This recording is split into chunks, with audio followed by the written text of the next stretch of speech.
So Barbara, we only have 45 minutes, and I have many, many pages of notes for you. So we're going to dive. I'll just say yes or no. It. Perfect. Fabulous. That was what I was hoping. So you've said about this novel that you were setting out to write the great Appalachian novel. What does that mean for you? That means I had ridiculous ambition. Which is very Dickensian of you. Dickensian of me, yeah, you might say that. I live in a place. This is going to be interesting. I've been code shifting all week into a sort of English that I either like a little bit of French, a little bit of English that people can understand. It's going to be interesting to hear me relax into American. Okay, and then I might relax further Kick your shoes into off, my home language, my native tongue, which is Appalachian. I've spent most of my life dealing with presumptions about where I come from. Appalachians are the dogs of America. Generally speaking, rural people don't see ourselves in mainstream culture in the U.S. We don't see ourselves on TV or read about ourselves in the newspaper because those all of our culture, virtually all of our culture, is made in cities by city people who know city things. So we are the great invisible middle flyover country, and in Appalachia, it's even worse because the stereotype is intense. We are hillbillies. Finally, for the first time this week, I can say the word hillbilly, and you go, uh-huh. You know what that means, hillbilly. If we see ourselves at all in mainstream media, it's a poverty documentary or it's a joke. We're a dumb joke. So, you spend a lifetime just internalizing that and wishing there was some way you could explain, first of all, we're not what you think. We're much more than you think. And yes, we do have those problems, but we didn't ask for those problems. Those problems were imposed on us. I wanted to write a story that puts our problems in a historical context. That's so hard to do in a novel. It's hard to do in a nonfiction book, but a novel, who would want to do that? And specifically, I think what moved me was finally to think. I mean, this is the book that I think I've been needing my whole life to write, and I wasn't ready. And finally, I think it was the opioid crisis, the opioid epidemic, that has hit our little region like a war. With devastating effects. Finally, I just thought, I have to tell this story. I don't know how. It's impossible, but I have to tell this story. I'm struck by this idea that you have to tell this story. As I was reading it, I was asking myself over and over again who it's for. And I think it's for two people. It has sort of two pedagogical functions, to use a silly term. On the one hand, it's about teaching people what Appalachia is, but it's also telling Appalachia what they are. It's teaching them their own history. I was particularly moved reading this book. I'm actually from Knoxville. No way. I am. Girl, you don't sound like it. Well, I've worked hard to get rid of that. I know. I'm gonna bring you back. I think so. We'll both have our southern drawls out by the end of tonight. That's right. But in my home in Knoxville, my mother has this very large book, which is the Encyclopedia of Southern Culture, and it opens with this fantastic quote from Faulkner, the very famous one, which is, "Tell about the South. What do they do there? Why do they live there? Why do they live at all?" And it seems to me that's what you're doing with this book, is you're telling us why Appalachia? Why Appalachia? Who are we, and how did we get here? And you're absolutely right. I've always believed that novels, books of any kind, but particularly novels, are both windows and mirrors. And when I was growing up, books were for me mostly windows. They were a way for a little town girl to really see the world, feel the world, experience the world. And that has certainly, I mean, in some ways I think we're sort of jumping ahead to say the consequences of this book for me and for my region have been extraordinary, because I've heard from so many people locally just thanking me for this book. I've heard from people, kids who grew up in the foster care system, saying, "How did you know? How did you know what my life was like?" I've heard from teachers and social workers telling me that they've adopted this book into their sort of their training programs to help teachers understand where kids are coming from. And honestly, when that prize came, that big one, Starts with a P? starts with a P. That it turns out everybody knows about that one. Other prizes, not so much, but that one, everywhere for about 2 months. Everywhere I went, my mail carrier, the lady in the grocery store, the gynecologist, like everybody, everywhere, but I mean, honestly, just everybody on the side of the road said, "We did it." This was an accomplishment. This was a victory for us to be seen, to be on the map. So that's very important to me. But it's also really important to me that I'm hearing from people far outside of Appalachia who have told me, actually, in these words, you have caused me to reevaluate my prejudice. Especially in these times when there's so much animosity in the U.S. between urban and rural people, which has only gotten worse since 2016, because somehow the election, I mean, I understand how this guy tapped into generations of frustration, of anger, of weariness, of the contempt that rural people feel, frustration with a government that seems to have abandoned us. So, our hospitals close, our libraries close, our post offices close. What is the government doing for us? So when somebody comes along and says, "I'm going to blow up the system," when they say, "I see you, I'm on your side," it's easy to fall for that. And because people did, it just kind of validated this contempt from, the sort of the coastal elites, as they're called, saying, "See those dumb people."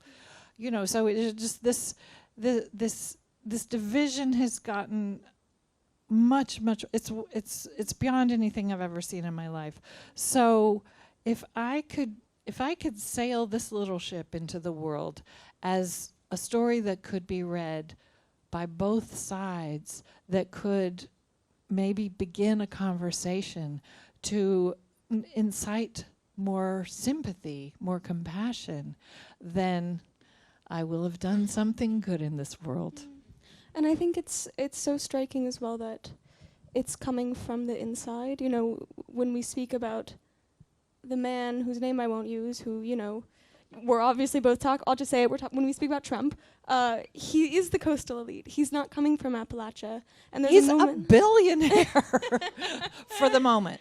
But there's a moment in Demon Copperhead where Demon is reading this sort of hideously offensive comic about hillbillies, and he says it's supposed to be local news, and he says this person is even local, he's not even from here. And the fact that you are not approaching Appalachia from this sort of exterior anthropological perspective, saying like, look at these strange specimens that I found in the woods, but in fact this is coming from a first person experience, I think changes everything, because it also means that when one is in a position of disempowerment, they don't have to look towards the demagogues who don't actually represent them. You are the one that is representing them authentically from a different light. Well, I try. But we have so much strength.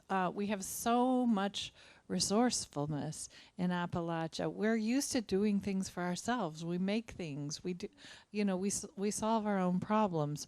So there's so many things I wanted to tell the world about my people. I could live anywhere.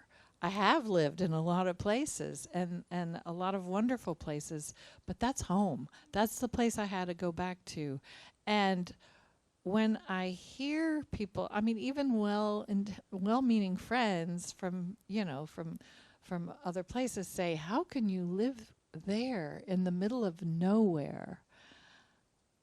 Violent. It's That's a violent thing to say. I feel erased, that my everything is nowhere. We hear that all the time. So that's what I wanted to do. I wanted to show that to a lot of us, that's our everywhere. It's our everything. I grow food. Food doesn't come from the grocery store. and something kind of fun that I wanted to do with this book is show that from a little country boy perspective, how disorienting and kind of awful it was when he went to a city for the first time. People imagine, little boy goes to the city, he's going to be thrilled, he's going to love it. This kid is looking around saying, there's no outside anywhere. Because I looked, he says, where do these people even grow their tomatoes?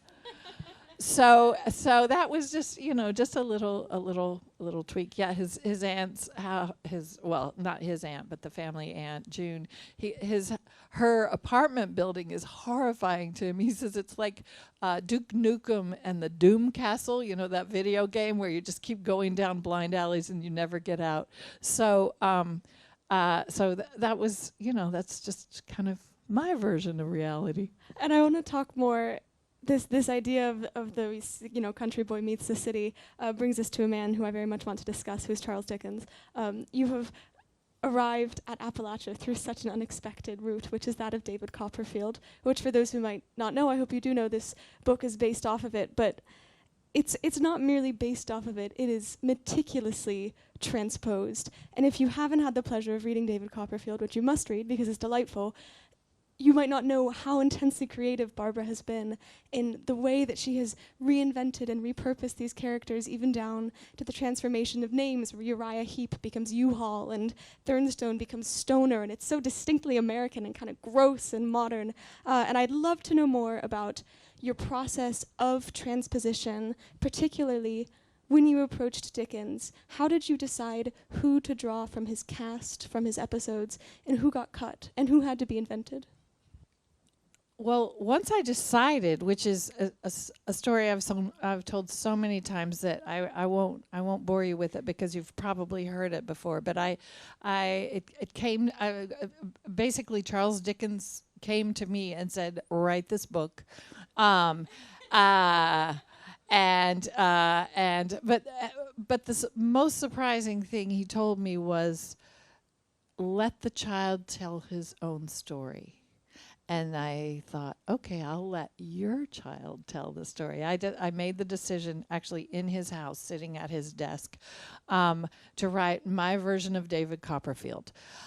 When I first made that, and so I began, and I saw my David, who would be Copperhead. I didn't have his first name for a while, or his nickname for a good while. I just saw him as Copperhead, this kid with red hair, this scrappy, dark skin. I decided right away he would be Melungeon, which is an interesting kind of demographic of distinctly Appalachian. I saw this kid, I heard how he talked, I heard him saying, I remember, of course, if you've read David Copperfield, you remember how it begins. Chapter 1, I am born. And I heard this kid say, first of all, I got myself born. And on from there. So I wasn't sure how far I would take it. I just thought I will sort of take this as inspiration.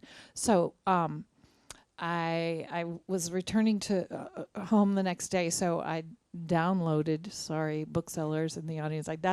Sometimes a download is a handy thing to have. I downloaded David Copperfield, and I reread it on the flight home. And the farther, with every chapter, I thought, "Geez, this is gonna work. This is amazingly appropriate. This is the whole plot is gonna work. These characters, I can work with this." So when I got home, I actually I created an Excel spreadsheet, and David Copperfield has 64. This is the kind of hairpin I am. It has, I think, 64 or 66 chapters, and I opened a cell for each chapter and wrote just very concisely what happens in each chapter of David Copperfield. Then underneath, I started filling in my version. What is the Appalachian version of child labor? Well, it's tobacco. What is our version of a school for indigent boys? Well, it would be a farm where foster boys are taken in for their labor. What's the modern equivalent of a bootblack factory? Well, how about junkyard behind a gas and go, which is also a meth lab. So piece by piece, I started kind of and I didn't necessarily do it in order, just as I thought of things. It was like puzzle solving. It was like a Sudoku puzzle, kind of just like filling in cells, getting everything. And then I started thinking about how perfect the characters were. You know what? This guy Dickens, he knew how to write. He was on to something. He was on to something. He was a commercial writer. He was the most famous person of his day. He was massively widely read.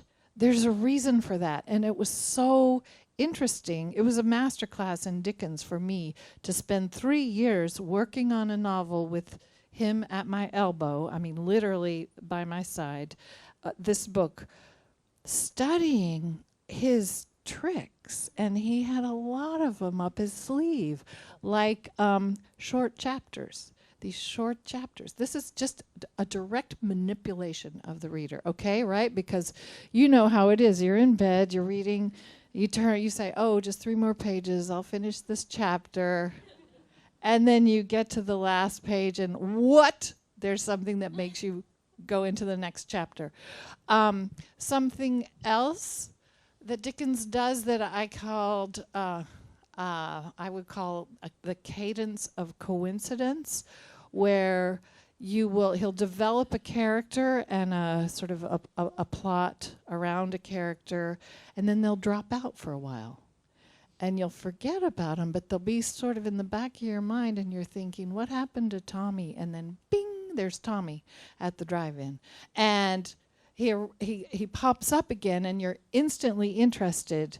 And you have this sense of time having passed and things having happened, but you're just drawn straight forward. Okay, so all of these, I learned, I've read Dickens,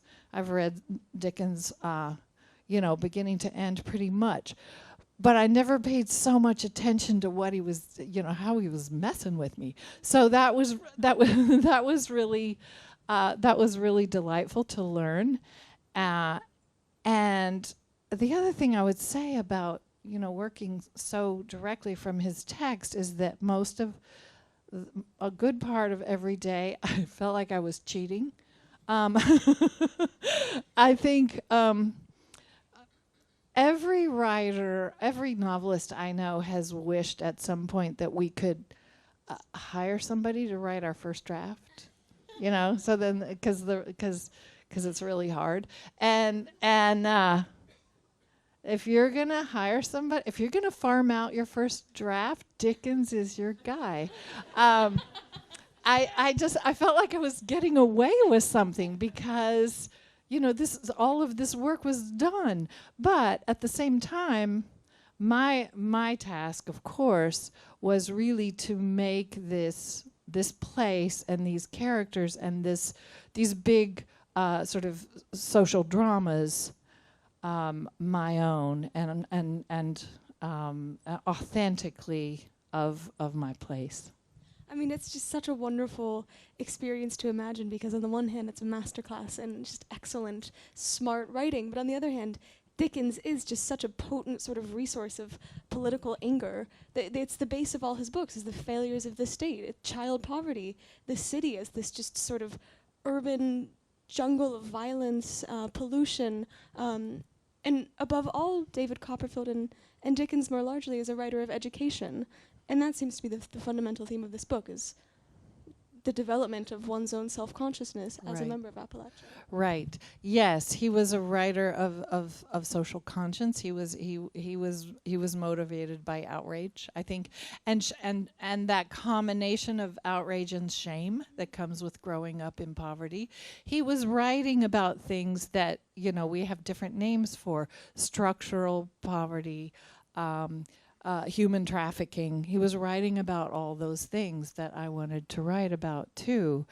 And so I'm trying to remember, your question actually was, how did I decide what to use and what not? I used basically everything.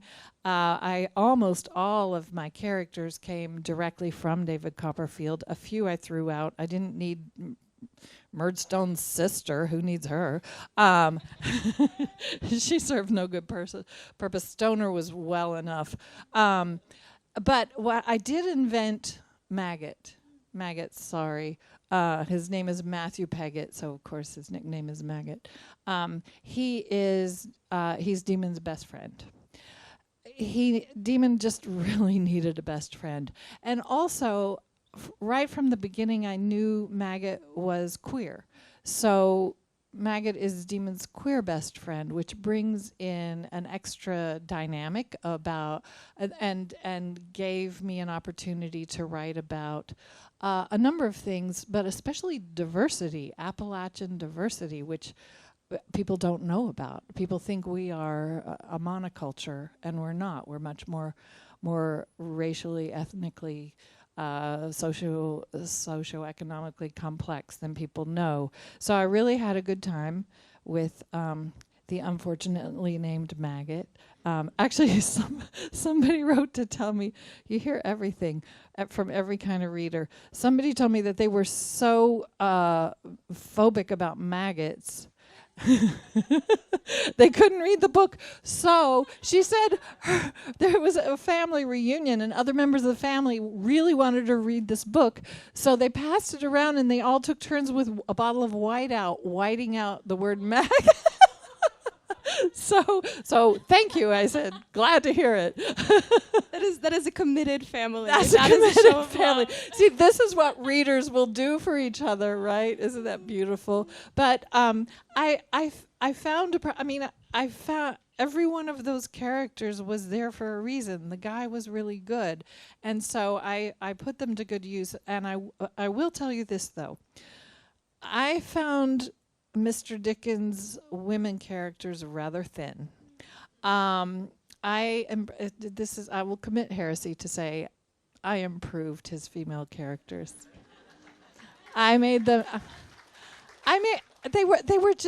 just archetypes. They were just, sort of cardboard ladies, and so I gave them, stuff to do.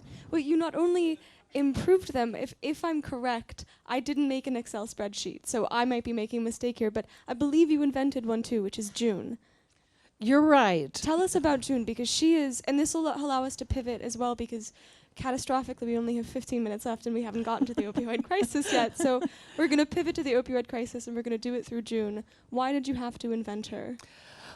Well, because from the beginning, the opioid crisis is something I really wanted to write about and needed to write about in this book, and I needed a character who could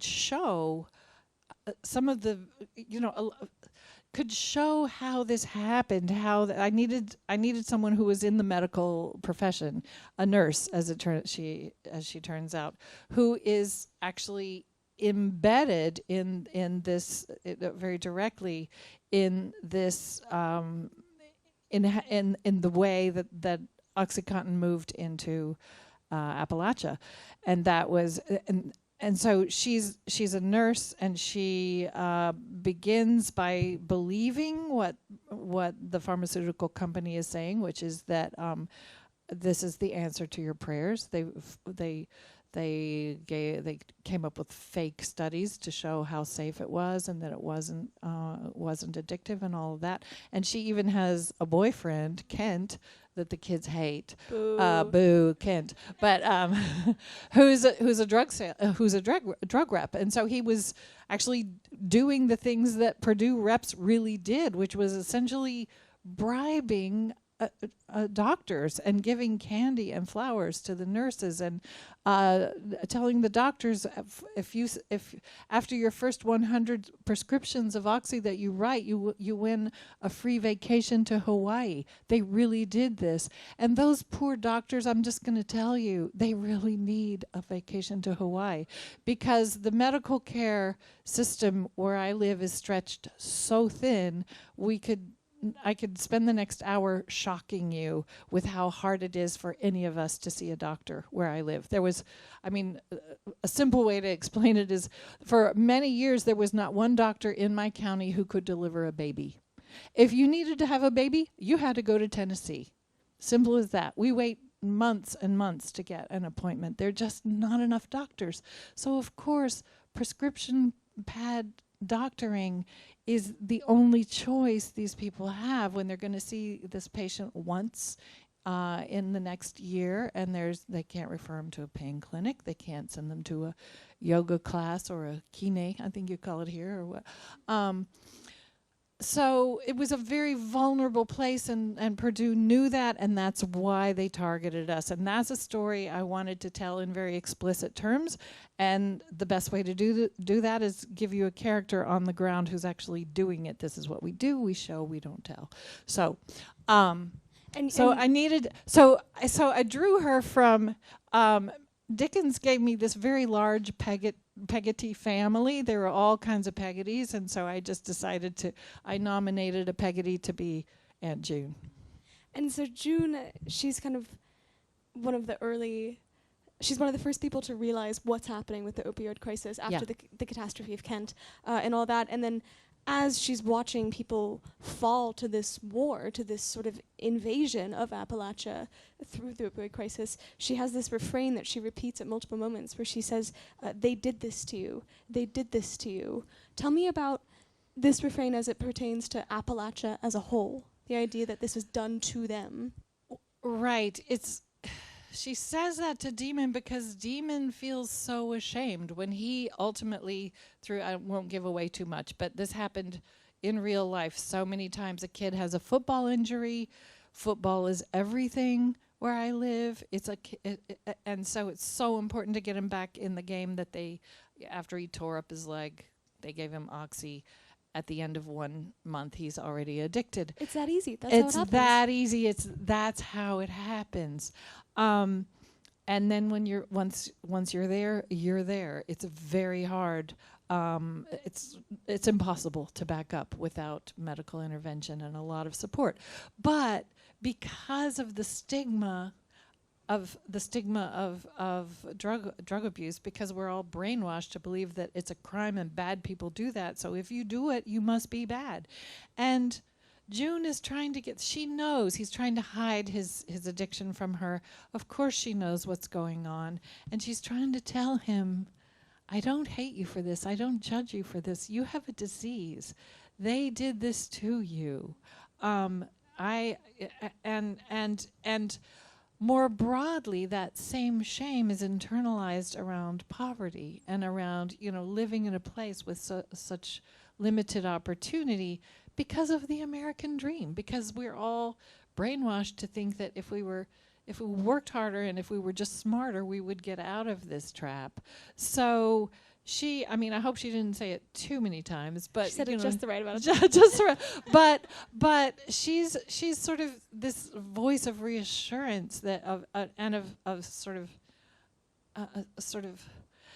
she has actually a better understanding of the whole situation than anybody else in the whole novel, and she's trying to get Demon to stop blaming himself.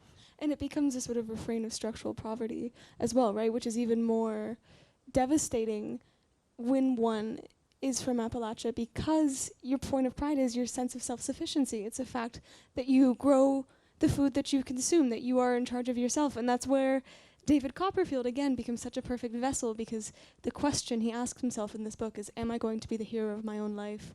How will I cut through the forest of difficulty? And yet, in Demon Copperhead, you can't cut through the forest of difficulty because Purdue is there, and America is there, and history is there, and the Civil War is there, and so they're trapped. Right. The entire history of Appalachia is a kind of colonization of corporations coming in and taking the resources, leaving a mess, and quite deliberately limiting other opportunities. So yeah, they did this to us, and then somehow left us to blame ourselves. And that was the great Appalachian novel that I didn't think I could possibly write, but somehow almost maybe did. And as you picked up the pen to write this great Appalachian novel, Demon is also picking up the pen to save the Appalachian people as well. He does this in response to sort of media images he's receiving of Appalachia as the blight of America. He considers himself to be the dogs of America, and he has this sort of line where he says, we can hear you, we know what you're saying about us, and so he invents this superhero character called Redneck. Tell us about Redneck. Well, as I was working to transpose, reimagine David Copperfield, I saw right from the start I have to figure out what Demon will grow up to be, because in David Copperfield he grows up to be Charles Dickens, the most famous writer of his time. And that was not going to happen. I mean, we have a sort of a dialectic here between the determinism of, structural poverty, but also this gumption that I wanted this kid to have that really gets you, it gets you on his side, and it keeps you on his side. This resilience he has, and this fierce desire to just keep going. When people ask him what he wants to be when he grows up, he says, still alive. So what was he going to be? I mean, professionally, what was his... I loved that it was creative. I loved the idea of him having a creative drive, some talent, some special talent that he would use ultimately to express himself and to find a way to self-respect, and also maybe sort of do something for his tribe. And it was, again, it was actually that passage that you quoted, or a piece of it that right before, that kind of turned on the light bulb over my head. It's on the first page, where David Copperfield says, whether I am to be the hero of my own story or whether that will fall to someone else. That word hero just turned on the lights, because superheroes are so important to little boys. Marvel comics are everything to these little kids, and especially a kid who has no power over anything. How appealing it is to imagine superheroes who could come in and, save the day. And then as he gets a little older, he realizes the superheroes are all in cities. Did you ever think about that? They're in Metropolis. They're in L.A. They're in Gotham City. Yeah, they're all in cities. Superman. Okay, does anyone remember where Superman grew up? Smallville. And as soon as he got his full powers, what did he do? Went to the city. So Damon's kind of pissed off about that. And so he decides to invent a superhero that takes care of the country kids, and he names him Redneck. And he and his friend Tommy's another whole conversation. I adore Tommy. And Tommy came straight from David Copperfield. He was called Tommy. And Tommy and David Copperfield drew skeletons. That's what he did. And so I had my Tommy drawing skeletons. When he's sad, he draws skeletons. And when Damon says, why skeletons? Because he doesn't seem like a goth kid. You know, he's just this chubby little boy who likes to read Magic Treehouse. And Tommy says, well, faces and hands are too hard. I just stick to the bones. But the two of them together cook up this idea of doing a comic that's sort of a local hero, and then it kind of goes viral. So that was what Demon could grow up to be, is a cartoonist, because to have him become a famous author was not very plausible. But it's such a delightful reworking of David Copperfield again to give him this power on so many levels. You've talked so much about the importance of representation, and representation has become such a buzzword in America, across the world right now. The idea that people need to see themselves in the images that are given to them, and this book was your way of representing Appalachia, and then Demon himself takes it upon himself to literally represent the image of Appalachia. For those who haven't read the book, Redneck, he harnesses the power of lightning to give electricity to those who haven't paid the electricity bill, or he makes glasses and dentures out of bits from coal mines that have been left abandoned. Yeah, that was kind of fun to think about what an Appalachian superhero would do. The whole thing was fun. I love my job. I have the best job in the world, making up stories, and they pay you for it. But no, it's so much more than that. I mean, I would do this even if nobody were paying me, because it's just, I love to do it. But what I really love is having this huge conversation with readers. I love that you love your job, and I'm going to dampen the mood a bit by turning to something that you might not love about your job, and talk about the descriptions in this book of drug use, of addiction that we see. I mean, this has been a lovely, lighthearted conversation, but it's a heavy book. There are really serious depictions of pain and suffering. There's a moment where they're in a house full of drug users, and they find these two women who are in bed, and he describes them as wearing half an outfit each or something like that. So someone has pants on, someone has a top on, because they've had to split, and it's just visceral. And it sits on you. I can feel it in my skin when I talk about it. Can you tell us about the research that you had to put into coming up with images, scenes, characters like that of just pure desperation? Yeah. Yes, I had to do, of course, all kinds of research for this book, even though it's set, in the place where I live.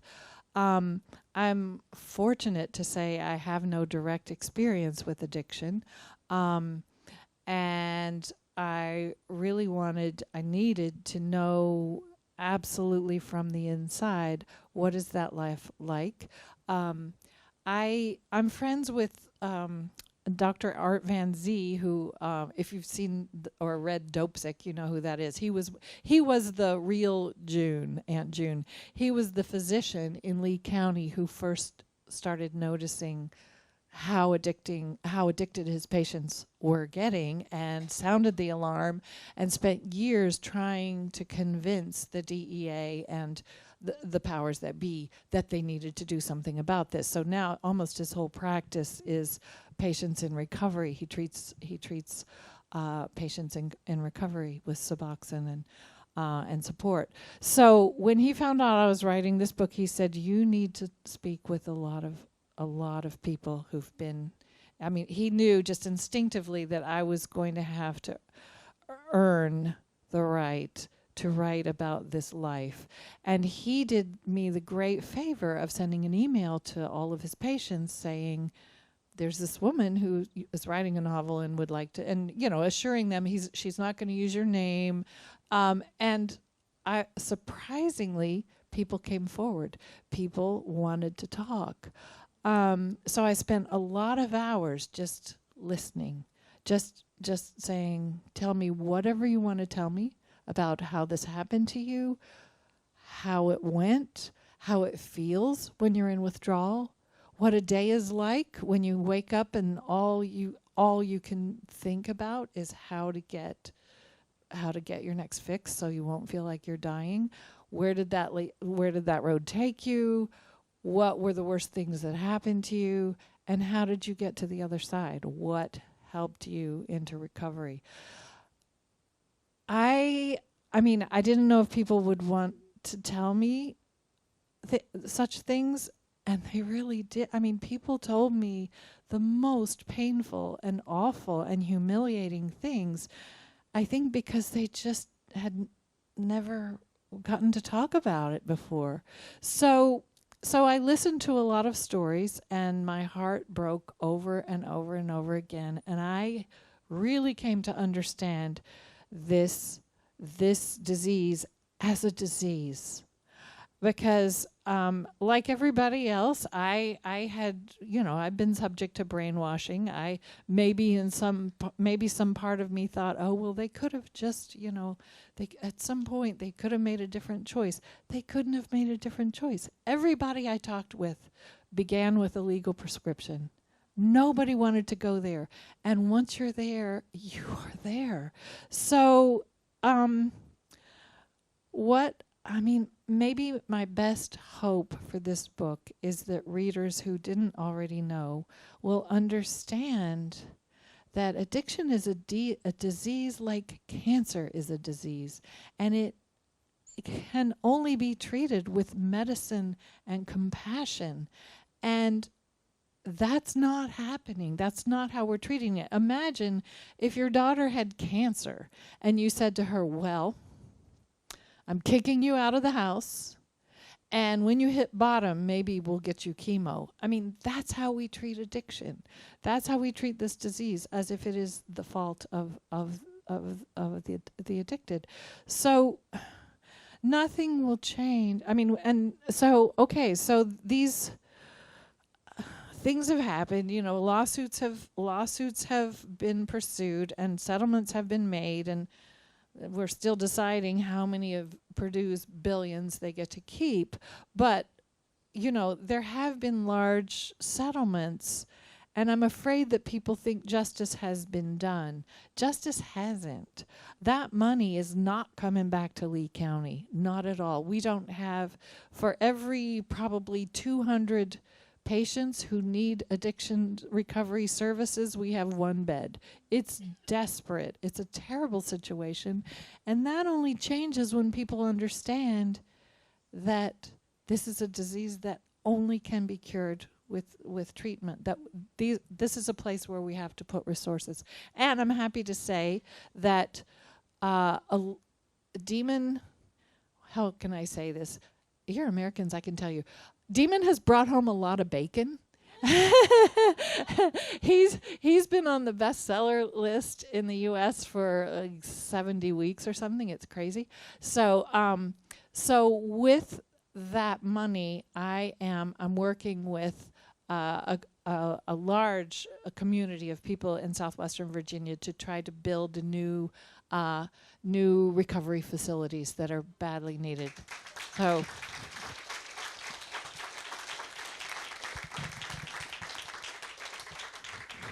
So that's the house that Demon built, and is building. So you did say, and you were right, that you were turning the conversation to something that was less fun.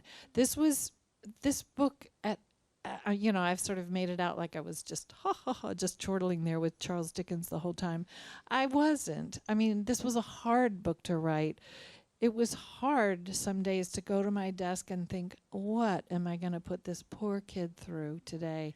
And it was heartbreaking to go into that world and be in that world. And a lot of times I was in tears by the end of the day, and I would go downstairs, and Stephen, my dear husband, would take me by the hand, and we would just walk in the woods, and he would tell me, our kids are okay, we're okay. And I'm so glad of that, but so many kids are not. So the only thing I could promise you to help you get through it is that he's okay. He's telling you the story, right? That's the good news about first person. He survives. So he's going to come out the other side. Can we have a final round of applause for Barbara?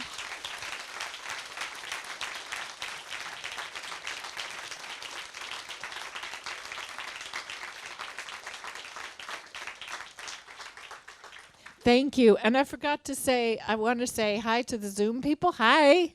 I know you're in there. And I love you the best. We have time for about 10, 15 minutes of audience questions, and I'm sure there are many. So raise your hand high, and Alfonso will bring you the microphone. Oh, and before we start, I want to give you some wisdom that I learned from my daughter. One of my daughters, my younger daughter Lily, and I have just published a children's book together. It's called Coyote's Wild Home, and she works with children. And when we did our first event together, she said, "I'm going to tell you what I tell tell the kids, the little kids. A question is something that you say that you don't already know the answer to." Bear in mind. So if you're going to say, "Miss Kingsolver, I love your books," you already know that. Skip it. I have a question. We're here in Paris, France. The French version has just come out. Your translator, Martine Aubert, may be in the room here. I don't know. I wish she were, but would you like me to talk about her a little? I'm curious because the orality, the voice of Demon is very regional, and there's a social class involved, and there's all sorts of choices of vocabulary. Working into French, how did you define which region, which social class? How did you do that?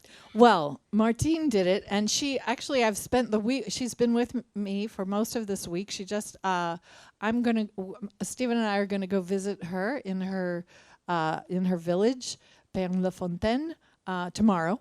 So she had to go home and clean up the house before we got there. But Martine is a dear friend. We have worked together for more than 30 years. She is a genius. She is an artist in her own right.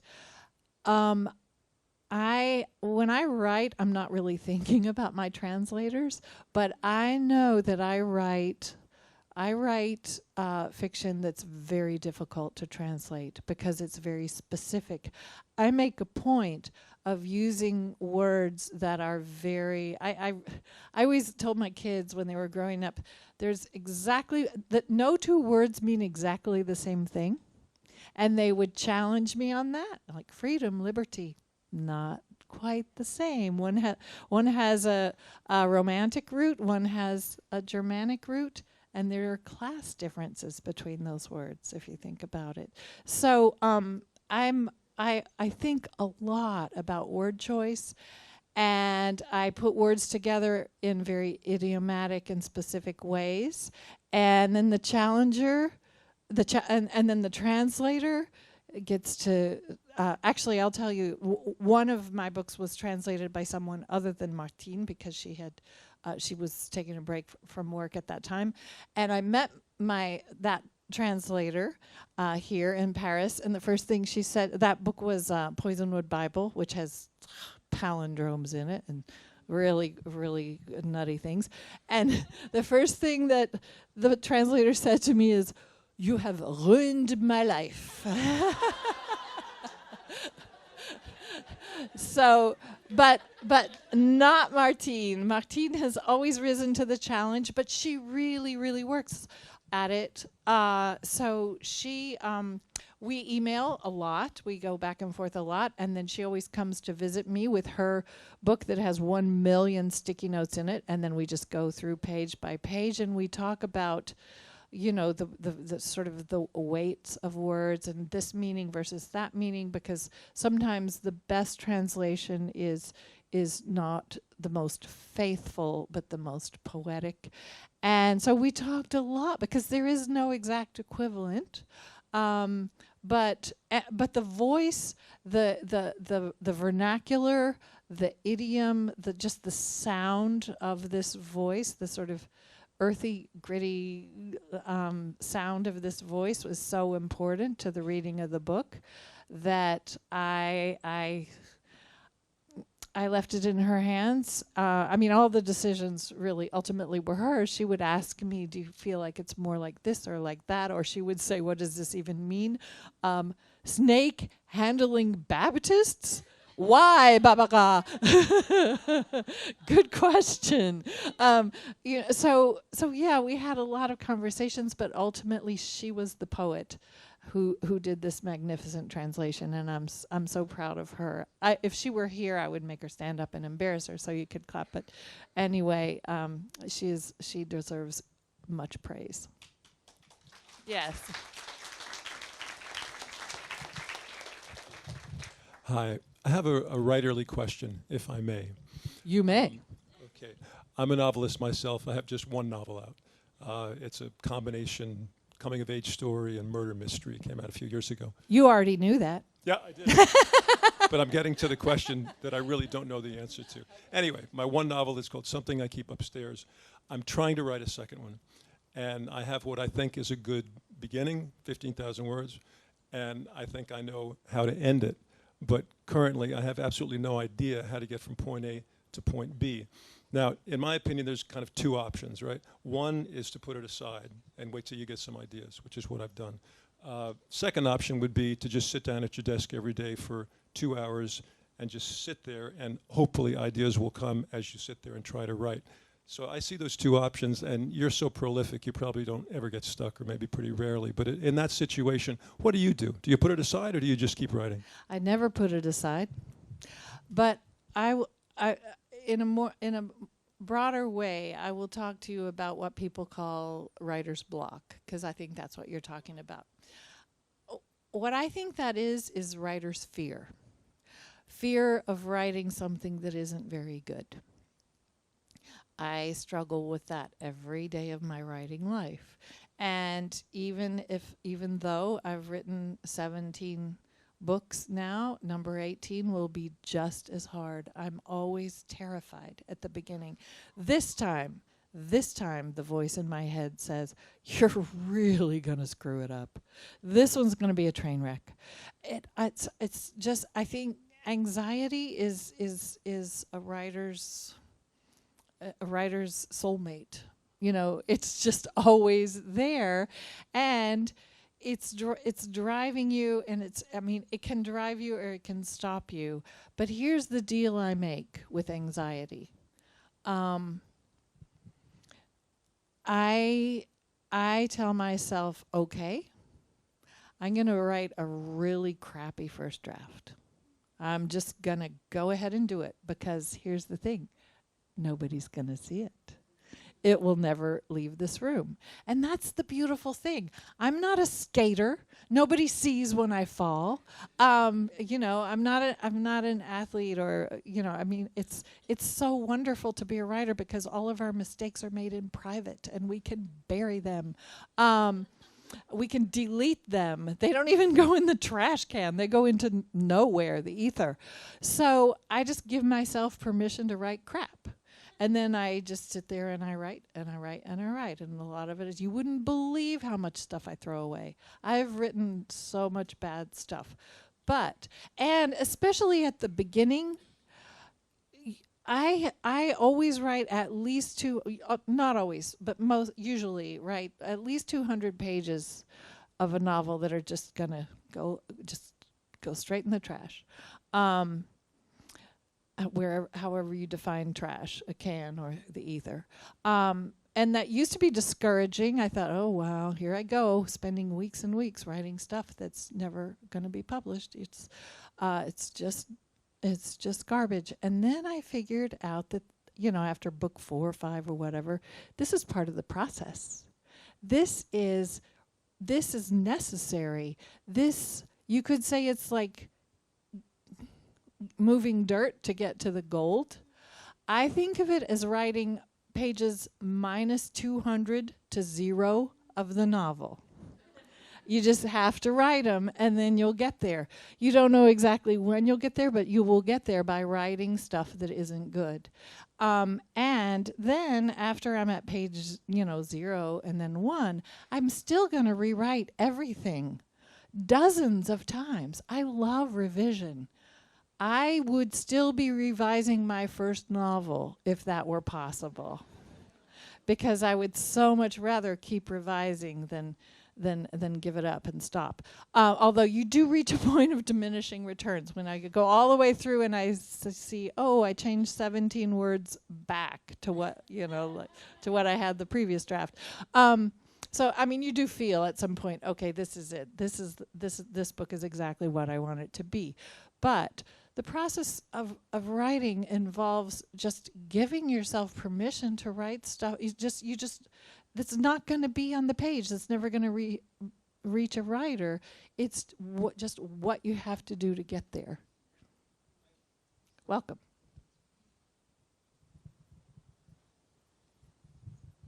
Hi. I was wondering if I don't even know how to pronounce it, so I'm going to say it. If you could talk a little bit about the choice to make Demon's background Melungeon? Melungeon, very good. Yeah. I've never heard of that.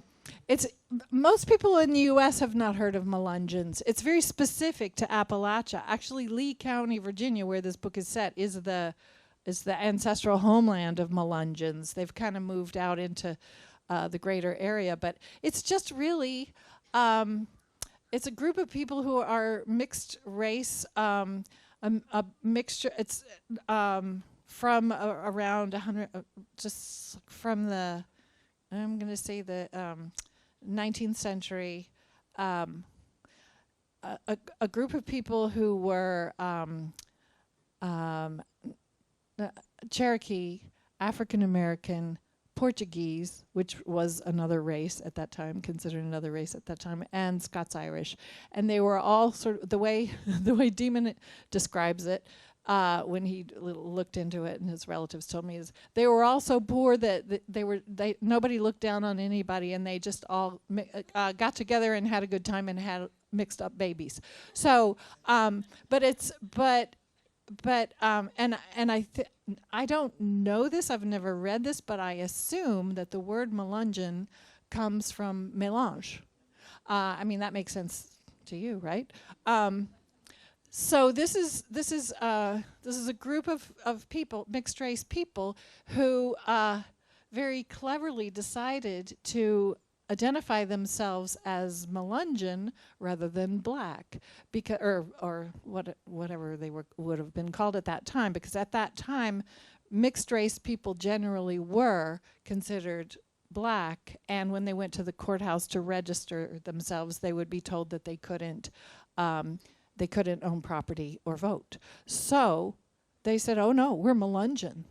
You don't have any laws on your books about that, do you?" And so it came to be a sort of, a category of people. And there are certain last names in our area that are known to be Melungeon names, and there are a lot of people claim Melungeon heritage. We have Melungeons in my family. There's a kind of way that Melungeon people look. It's not real specific, but generally skin that would tan very dark in the summer and light colored eyes. Could be red hair. That would be unusual, but I decided Demon would have red hair.